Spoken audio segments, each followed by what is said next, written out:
দিয়ে দিলাম এলাচ,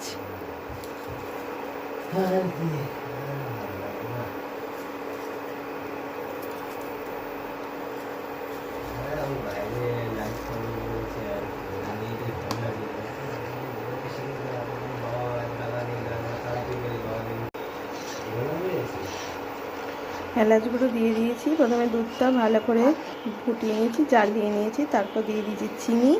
চিনিটা ভালোভাবে মিশিয়ে নেওয়ার পর দিয়ে দিচ্ছি এলাচ গুঁড়ো। এবার এলাচ গুঁড়োটা ভালোভাবে দুধের সাথে মিশিয়ে নিলাম।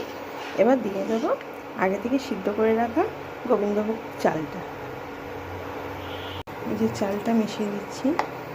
আমি চালটা আগে থেকে একটু সিদ্ধ করে নিয়েছি, 1 ফুট সিদ্ধ করে নিই, যাতে ভালোভাবে দুধের সাথে মিশে যায় আর তাড়াতাড়ি হয়ে যায়।